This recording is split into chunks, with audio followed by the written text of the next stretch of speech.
Bulletin में सबसे पहले आपको बताएं कि पाकिस्तान अफगानिस्तान में हकीकी नुमाइंदा हुकूमत का हर सतह पर खैर मकदम करेगा।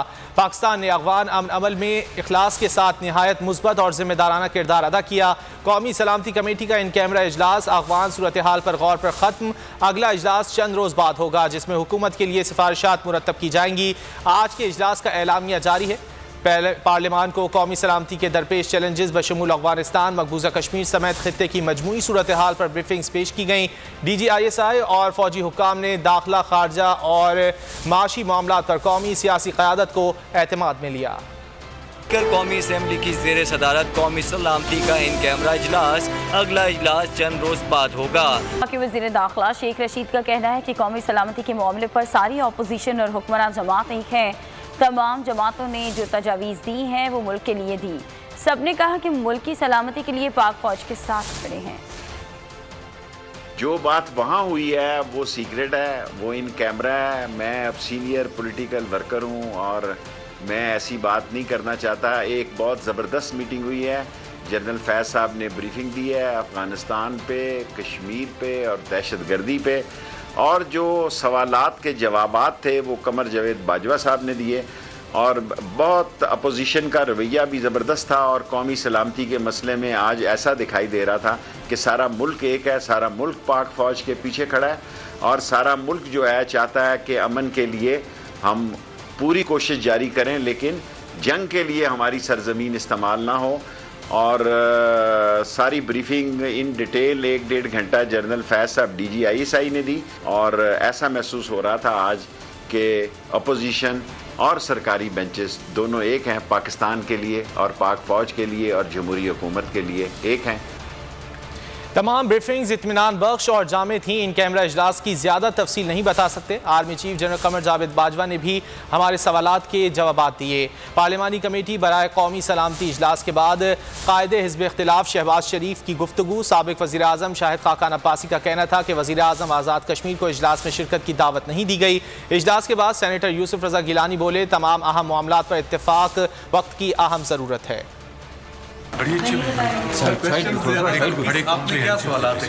आपने क्या सवालात किए सर? देखिए ये कैमरा में सारी गुफ्तगू हुई है तो मैं तो वैसे सर आप ऐसे मुतमईन हैं? सर मुतमईन आप ब्रीफिंग बहुत अच्छी थी। आप इसे ब्रेक थ्रू समझते हैं पार्लियामेंट के लिए? नहीं, ब्रेक थ्रू से मुराद कि जो अब सूरत हाल है उसके बारे में जो ब्रीफिंग दी गई है वो बड़ी, यानी उनको वह दावत नहीं थी उनकी तरफ से, तो स्टेटमेंट तो उनका नाम लिस्ट में था। पता नहीं अभी तक से मुतमईन है, अभी तक जो बताई गई ब्रीफिंग होती है तो उससे मुतमईन है। हकायक रखते हैं, आप सुन लेते हैं। इस वक्त मतलब सब तक कंसेंसस की जरूरत है। जितना भी दबाव हो, पाकिस्तान और चीन के दरमियान ताल्लुकात तब्दील नहीं होंगे। वज़ीर आज़म इमरान खान ने दो टोक ऐलान कर दिया। चीनी सहाफ़ियों से गुफ्तगू में कहा कि अमेरिका की सरबराही में मगरबी दुनिया और चीन के दरमियान मुआशी दुश्मनी शुरू हो गई। दुनिया को हिस्सों में तकसीम करना तबाहकुन होगा। अमेरिका पाकिस्तान से किसी एक मुल्क के इंतखाब की उम्मीद करता है, ये मुनासिब नहीं है। CPEC एक मुनफरिद मॉडल है और इससे खित्ते को फ़ायदा होगा। सिंकांग के हवाले से मगरबी मीडिया हुकूमतों चीन के मौक़िफ़ में वाज़ेह फ़र्क है। For Pakistan, there was always a very special relationship with China, although our relationship started 70 years ago. This relationship has only got stronger. Even now, politically, you know, on the international forums, Pakistan and China always stand together. Leave alone the rivalry now between America and China, you know, this economic rivalry. But I can tell you that the world, no matter whatever they think of China, you know, because there's a fear of China's economic dominance now. But apart from that, everyone has to admire what President Xi Jinping has done. So it creates problem because what United States is doing is it's formed this regional alliance called the Quad. From that point of view, Pakistan thinks that it is very unfair for the US or other powers, Western powers, for countries like us to take sides. Why do we have to take sides? We should have good relationship with everyone. और इससे कबल हम बात कर रहे थे कौमी सलामती कमेटी के इन कैमरा इजलास की, जिसमें अपोजिशन अरकान भी शरीक हुए। उस हवाले से बात कर लेते हैं। हमारे साथ मौजूद हैं सीनियर तजियाकार फारूक आदिल साहब। फारूक साहब, बहुत शुक्रिया आपके वक्त का। फारूक साहब, वज़ीर दाखिला शेख रशीद फरमा रहे थे कि अपोजिशन का किरदार भी खासा अहम रहा, अच्छा रवैया रखा गया पूरे इजलास के दौरान। आप क्या समझते हैं इन मामलात के ऊपर जो अपोजिशन है और हुकूमत जो है उसका एक पेज पर होना कितना ज़रूरी है? देखिए, कुछ चीजें ऐसी होती हैं जिनका ताल्लुक हिज़्ब इख्तिलाफ और हिज़्ब इक़्तिदार की बाहम कशमकश से नहीं होता। कुछ चीजें उससे बुलंद होती हैं। मिसाल के तौर पर पाकिस्तान की सलामती और पाकिस्तान का डिफेंस, ये चीजें हमेशा ऐसे मामला, इवन आपकी इकोनॉमी, ये चीजें सियासत, इसीलिए इन चीजों पर हमेशा मुल्क से एक तरह की आवाज उठती है। हम देखते हैं गुज़श्ता 3 बरस के दौरान कश्मीर का मामला आया, इसके अलावा गिलगित बल्तिस्तान के इलेक्शन का मामला आया, और इलेक्शन से कम जो उसके बारे में उसकी जो सूबाई स्टेटस देने का मामला है उस पर हुआ, तो उस पर आपको सिक्योरिटी इदारों ने ब्रीफिंग दी और उसमें हिज़्ब इख्तिलाफ ने बगैर किसी रिजर्वेशन की शिरकत की। और बिल्कुल इसी तरह कल डिफेंस कमेटी की मीटिंग थी और उसमें जब मीटिंग दी गई उसमें भी हिज़्ब इख्तिलाफ शरीक हुई। और ये बिल्कुल ऐसा ही मामला है कि इसमें हुकूमत और हिज़्ब इख्तिलाफ का कोई फर्क नहीं होता, क्योंकि ये मुल्क की सलामती का मामला होता है, तो इसमें एक ही आवाज होनी चाहिए। और मेरा ख्याल है हिज़्ब इख्तिलाफ की तरफ से 30 बरस के दौरान एक ही आवाज पेश की गई है। अलबत्ता हुकूमत की तरफ से ये देखा गया है, उसका मुजाहरा हुआ है, और वो इस तरह की मीटिंग में हिज़्ब इख्तिलाफ के साथ बैठने से गुरेज किया है। हुकूमत से मुराद मैं ये कहना चाहता हूँ इमरान खान। फारूक साहब, अफगानिस्तान की सूरत हाल भी ज़ेर बहस आई है कल के इजलास में। आप क्या समझते हैं इस वक्त पाकिस्तान को क्या स्ट्रेटजी अपनानी होगी? जो सूरत हाल है इस वक्त अफगानिस्तान में, तालिबान की जानिब से हमले किए जा रहे हैं, कई सूबों पर कब्जा भी कर लिया गया है, और वज़ीर आज़म इमरान खान जो हैं वो दो टोक अल्फाज में कह चुके हैं कि हम चाहते हैं कि अफगानिस्तान की सरजमीन पाकिस्तान के खिलाफ इस्तेमाल ना हो। बिल्कुल ठीक कह रहे हैं, बिल्कुल ठीक कह रहे हैं, ऐसे ही है। और देखें ना, पाकिस्तान एक ऐसे खित्ते में वाक़या है जहाँ कई तहजीबें और कई खित्ते आपस में आके मिलते हैं, और इसकी वजह से इसकी स्ट्रेटजी की अहमियत बहुत ज्यादा है। और जिसे समझने के लिए, जिसे देखने के लिए हम अफगानिस्तान को मिसाल के तौर पर पेश कर सकते हैं कि अफगानिस्तान में गुज़श्ता 40 बरस से इस तरह की सूरत हाल है, और अगर हम 40 बरस से पहले भी हमें एक कशमकश नजर आती है, और ये उसी कशमकश का परताव है जो हमें इस वक्त नजर आ रहा है कि अमेरिका वहां से निकल रहा है, और वहाँ जो लोकल फोर्सेज हैं वो अपनी हेजमनी के लिए, अपनी ताकत को यानी बढ़ाने के लिए और इक़्तिदार पर कब्जे के लिए वो अपनी ऐसी हिकमत अमली बना रही है। और जो जिसका ताज़ा जो एक हमें मजहर नजर आता है वो तालिबान की तरफ से अपनी ताकत और अपनी इक़्तिदार और अपने ज़ेर कब्ज़ा इजाफे के लिए सरगर्मी नजर आती है। ये बड़ी बदकिस्मती की सूरत हाल है कि बजाय इसके कि वहाँ अमन हो, और बजाय इसके कि कोई अरेंजमेंट करके अमेरिका। फारूक आदिल साहब, आपने अरेंजमेंट की बात की है, तो इस वक्त बॉर्डर मैनेजमेंट पर कितना काम करने की जरूरत है? 90% तकरीबन जो है वो फेंस लगाई जा चुकी है बॉर्डर पर। अरेंजमेंट की बात और है और बॉर्डर मैनेजमेंट और है। अरेंजमेंट का मतलब ये होता है कि जाने वाली ताकत वहाँ कोई ऐसा सिस्टम बना के जाए जिसके नतीजे में वहाँ बदअमनी ना हो, वहाँ खाना जंगी ना हो। इससे पहले जब 90 की दहाई में रूस और सोवियत में, तो उस वक्त भी अफगान जो मुख्तलिफ धड़े थे उनके दरमियान कोई मुफाहमत नहीं हो सकी, और आइंदा 2 दहाइयों तक अफगानिस्तान जो है वो खाना जंगी का शिकार रहा। इस वक्त भी हमें इसी तरह की सूरत हाल नजर आती है। ये बिल्कुल दुरुस्त है कि हमारे यहाँ यानी हमने बाढ़ लगा दी है और 90% तक काम मुकम्मल कर लिया है, लेकिन ये बाढ़ और इस तरह की जो मैनेजमेंट होती है इंतजामी तौर पर ठीक होती है। मिसाल के तौर पर अगर अफगानिस्तान में हालात ठीक है, अगर पाकिस्तान में हालात ठीक है और अफगानिस्तान की मैशत पाकिस्तान के साथ जुड़ी हुई है और वहाँ से हजारों अफराद रोजाना पाकिस्तान में आते हैं, तो ऐसे मौके पर बाढ़ के कुछ मकासद होते हैं। लेकिन अगर अफगानिस्तान में खाना जंगी होती है, ठीक है, अफवाज का इनखला जारी है, लेकिन उससे कबल जो है वो अरेंजमेंट्स करने की ज़रूरत है ताकि अफगानिस्तान की सूरत हाल जो है वो बेहतर हो सके। बहुत शुक्रिया फारूक आदिल साहब, आपने वक्त निकाला और हमसे गुफ्तगू की। एमकेएम वाले कराची में लसानी फसाद कराना चाहते हैं, जलसे की आड़ में नफरत फैलाने की इजाजत नहीं देंगे। वजीर तालीम सिंध सईद गनी ने वाज़ेह कर दिया, अपील की कि एमकेएम लोगों की जानों पर खेलकर सियासत ना करे। बल्दिया टाउन इलेक्शन में मुत्तहिदा अपने करतूतों की वजह से छठे नंबर पर आई। एमकेएम ने जो किया उसका खमियाजा कराची की आवाम ने भुगतना। कराची वाले एमकेएम के 3 जुलाई की रैली को मुस्तरद करते हैं।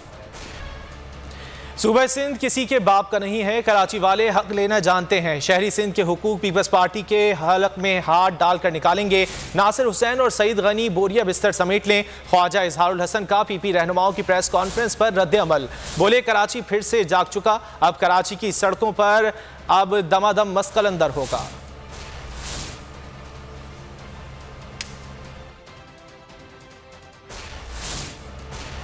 सूबा सिंध किसी के बाप का नहीं है, कराची वाले हक लेना जानते हैं। शहरी सिंध के हुकूक पीपल्स पार्टी के हलक में हाथ डालकर निकाल लेंगे।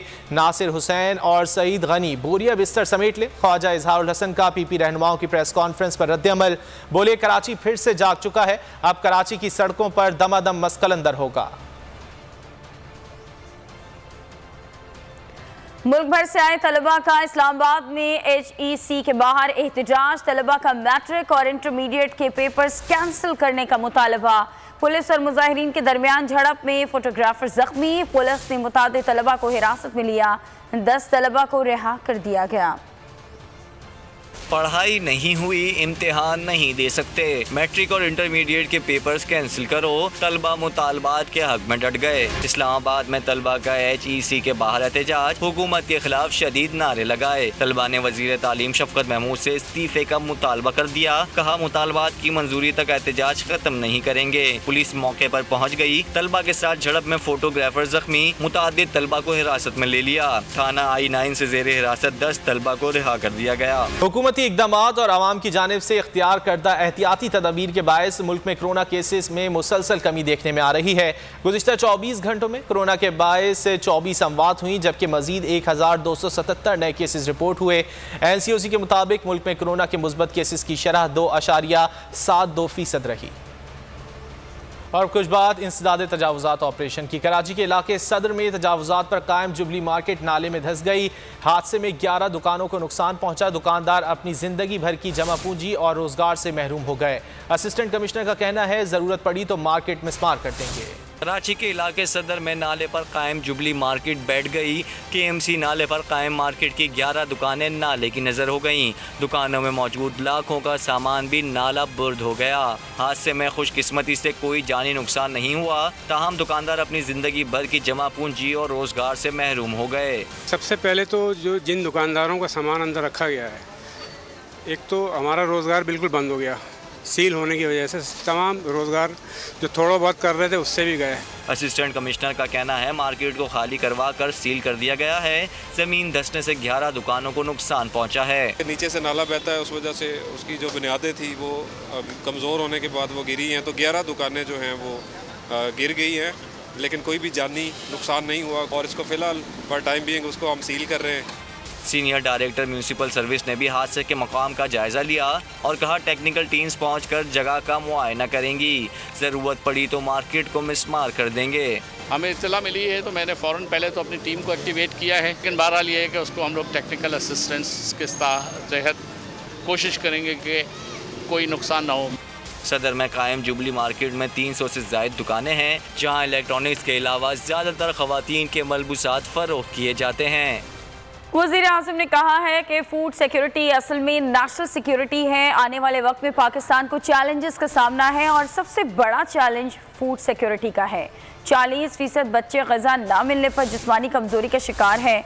कमज़ोर आदमी को हर शोबे में मार पड़ती है। कौमी किसान कन्वेंशन से खिताब में वज़ीर-ए-आज़म इमरान खान का कहना था कि छोटे से तबके ने मुल्क के वसाइल पर कब्जा कर लिया। नशे की तरह हमें कर्जा लेने की आदत पड़ गई है। तालीम सेहत का मयार तबाह होकर रह गया क्योंकि मुल्क में फरोख्त होने वाला दूध खाद से और वॉशिंग मशीन में बनाया जा रहा था। को बड़े नए चैलेंजेस हैं और जो सबसे बड़ा चैलेंज आ रहा है सामने वो है फूड सिक्योरिटी। जो फूड सिक्योरिटी है ये असल में नेशनल सिक्योरिटी है। पिछले साल 40 लाख टन गंदम हमने इंपोर्ट की। जिस मुल्क में लोग भूखे हों, बच्चे स्टंटेड हों, 40% पाकिस्तान के बच्चे वो अपने पूरे ना कद पे पहुंच सकते हैं या उनकी ब्रेन पूरी तरह उस तरह बढ़ती है क्योंकि उनको गजा पूरी नहीं मिलती। दूध का बहुत बड़ा मसला है। कई इलाकों में जब टेस्टिंग करवाई गई तो पता चला वो दूध ही नहीं है जो दूध के नाम पे बेचा जा रहा है। वॉशिंग मशीन में दूध बन रहा था। तो मुल्क हमारा बना वो छोटे से तबके ने कैप्चर कर लिया उस मुल्क को। मैं जब पढ़ रहा था थोड़े से थे इंग्लिश मीडियम स्कूल, देखते देखते इंग्लिश मीडियम बढ़ते गए और उर्दू मीडियम की स्टैंडर्ड गिरती गई। सरकारी स्कूलों अस्पताल गवर्नमेंट के अच्छे भले थे वो पीछे रह गए, प्राइवेट अस्पताल बन गए। पैसे वाले लोग प्राइवेट अस्पताल, बेचारे आम आबादी गवर्नमेंट हॉस्पिटल में जिसकी स्टैंडर्ड कुछ नहीं। वज़ीर-ए-आज़म के साबिक मुआविन खुसूसी जुल्फी बुखारी ने चेयरमैन पीपल्स पार्टी बिलावल भुट्टो को 100 मिलियन पाउंड यानी 22 अरब रुपए के हर्जाने का नोटिस भेज दिया। ट्विटर पर शेयर किए गए हर्जाने के नोटिस में जुल्फी बुखारी ने मुतालबा किया कि बिलावल भुट्टो 14 दिन के अंदर अपने बयान पर नेशनल मीडिया पर मुआफ़ी मांगें और आइंदा इस तरह की बयानबाजी से गुरेज करें। गुज़िश्ता रोज़ बिलावल भुट्टो ने जुल्फी बुखारी के मुबैना इसराइल के दौरे से मुतालिक बयान दिया था। कोई जहाज़ इधर से उठ के दूसरे ममालिक में जाके वहाँ इजराइल पहुँचा, यहाँ आके अगर जुल्फी बुखारी को नहीं उठाया तो किसको उठाया? जुल्फी बुखारी का बिलावल को 100 मिलियन पाउंड हर्जाने का नोटिस। समाजी राब्ते की वेबसाइट ट्विटर पर शेयर किए गए हर्जाने के नोटिस में जुल्फी बुखारी ने मुतालबा किया कि बिलावल भुट्टो अपने बयान पर नेशनल मीडिया पर माफ़ी मांगें। बिलावल आइंदा इस तरह के बयानबाजी से गुरेज करें। बिलावल 14 दिन के अंदर मुआफ़ी मांगें। जुल्फी बुखारी का कहना है कि बिलावल के खिलाफ हत्या के इज्जत का दावा दायर करने का फैसला कानूनी टीम से मुशावरत के बाद किया है। बिलावल भुट्टो ने हाल में ही उनके खिलाफ गैर जिम्मेदाराना बयान दिया। गुज़िश्ता रोज़ बिलावल भुट्टो ने जुल्फी बुखारी के मुबैना इसराइल के दौरे से मुतालिक बयान दिया था।